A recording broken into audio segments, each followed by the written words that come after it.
So I am out here in Grapevine, Texas. It is currently around 10 o'clock a.m. This is usually when I would wake up, but I'm out here really early because I have a photo shoot. And by the time you guys are watching this video, you guys will probably know exactly what I'm talking about. Okay, all of my thumbnails, I'm going to be using pictures from this photo shoot.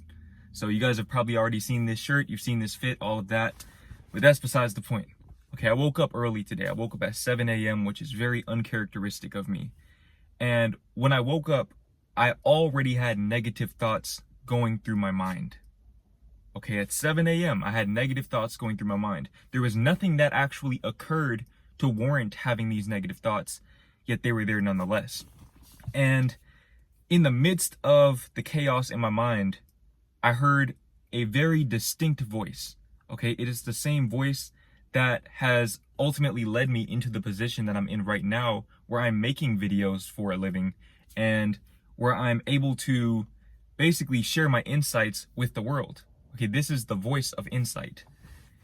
The voice told me, the devil wakes up early, but God doesn't sleep.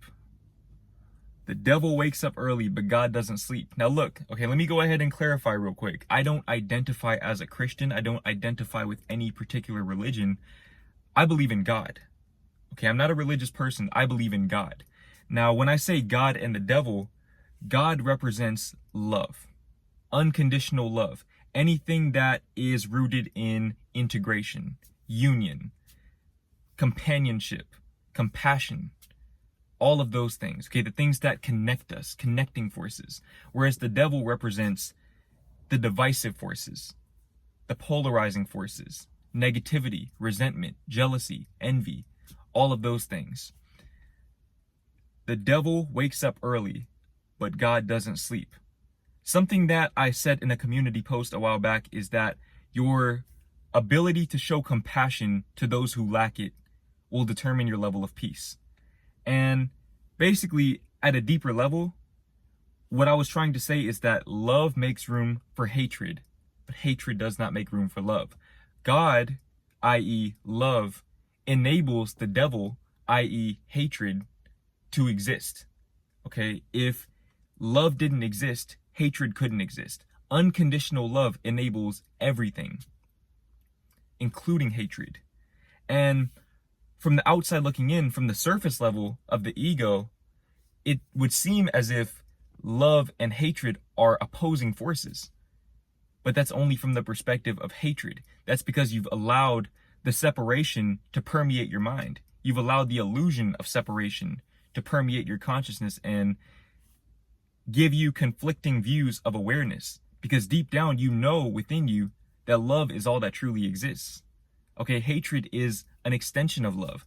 Now, look, I have not read a single page out of the Bible, but if you're Christian, which you clicking on this video, I'm assuming that you have some sort of faith, whatever religion you believe in, you can probably look in your religious text and you can find evidence to support this claim, that love enables hate. Without love, hatred cannot exist. Okay, the devil wakes up early, but God doesn't sleep. Love is eternal. Love is not a feeling. A lot of people confuse love and romance. Romance is a feeling that you feel. Love is a state of being. Love encapsulates your thoughts, your feelings, your beliefs, your actions. It encapsulates your very existence. It is the basis, the foundation of your very existence. Okay, when you find God, when you find unconditional love, when you find present moment awareness, because these are all the same things, when you find that infinite source, that infinite force within you, you will understand that you are unstoppable. There is no negative thought attack. There is no level of doubt. There is no level of criticism, no level of judgment, no level of hatred that could ever stop you from fulfilling your life's purpose. It's not possible. It is not possible, because your life's purpose is to exist and to love. Okay, I made a journal entry not too long ago where I basically said that even if you are contracting in your life, i.e. moving in a negative direction, you're still expanding, except you're expanding in the opposite direction. Everything that you do is rooted in love and expansion. Even when you criticize and hate people, that is still an expression of love, because existence itself is an expression of love. So everything that you do, everything that you think, even the negative thoughts, are all expressions of unconditional love, because you are enabling those things to exist. That understanding right there makes you immune to hatred. It makes you immune to negativity. Now, I'm not perfect by any means. Okay, I am not perfect. I'm just on here speaking my truth. Okay, when you find unconditional love, the way that I see it in my mind is, imagine a filter. Okay, a filter at the border of your mind, at the border of your consciousness. Okay, and whenever a negative thought passes that filter, it alchemizes into pure consciousness, pure awareness, pure love. It returns to its foundational state of being, unconditional love, God. When you have that filter in place, okay, and that filter is awareness, the awareness of unconditional love, no negative thought attack, no weapon formed against you shall prosper. Okay, no negative thought attack can have any meaningful impact on you, because a negative thought attack is simply a greater opportunity for you to love yourself. You see, when I talked about having compassion for those who lack it, the first step is to have compassion for yourself. You see, a lot of people, they don't like themselves, therefore they don't love themselves. But you have to understand that the first step to loving yourself is being able to love yourself even when you don't like yourself. Even when you don't like yourself. You're not always going to like yourself. Sometimes I look in the mirror and I don't like myself. Sometimes I look at my YouTube channel and I don't like myself. Sometimes I look at where I am in life and I don't like myself. And that's when I love myself even harder.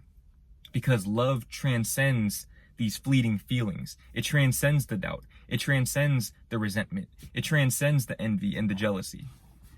Okay, you have to find that unconditional love. And the way to do that is by opening that bridge. Okay, you have to clear that bridge between your ego, which is your individual identity, and the divine, which is the infinite source. That bridge, okay, that bridge is what enables you to fulfill your purpose at the highest possible level. Because in order to have a sense of purpose, you have to be connected to the divine. If you believe that we're all just walking bags of meat, walking around this earth, then yeah, you're not going to have a sense of purpose.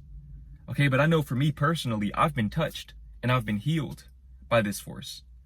By clearing the bridge, clearing all of the trauma, all of the childhood wounds. Okay, by getting back in touch with my inner child who is inherently connected to the source. As a child, you were connected to source before you were taught not to be. Before you were taught to live from the perspective of logic. But logic can only take you so far in this life. If you want to find peace of mind, and if you want to find purpose, you have to clear that bridge. You have to clear that bridge and allow divine guidance to lead the way. And that does take a certain level of faith. But guess what? You already have faith. Either you have faith in a positive outcome or you have faith in a negative outcome. You might have faith that faith doesn't exist. You can't exist without faith. Faith is what enables your existence, because guess what? Faith is unconditional love. It's another manifestation of unconditional love. When you find faith in something, when you find faith in the power that's beyond you and within you simultaneously, you understand that divisiveness, polarity, these things are illusory. Okay, you can't buy into these concepts anymore, at least not from the spiritual level, and you won't live by these concepts because you have a deeper sense of truth. And once you have that deeper sense of truth, it permeates your consciousness. It takes the place of the negativity. And like I said, it alchemizes the negativity. Any residual negativity that is still dormant within you will be alchemized into pure bliss consciousness, into God consciousness, into love. Okay, and all of these terms that I'm using, these are different ways of describing the same experience. And I say experience because God is not a thing. God is not a higher power. God is an experience. God is within you. God is within you. You are God. Okay, and that's not blasphemous or whatever. Okay, that is truth. To say that you are not God is to say that God is finite. It's to say that God is a limited being. God is an infinite being. And that is precisely why we have infinite potential and infinite possibilities and infinite purpose. And we all express that infinite purpose through our own unique perspectives. We all expand in our own ways. And so to be in tune with the divine is to enable your highest fulfillment of purpose. And that's where you also find peace of mind. When you have purpose, that's when you find peace of mind, because you have a sense of direction. Okay, but understand that having a sense of direction means nothing if you don't have a means of transportation.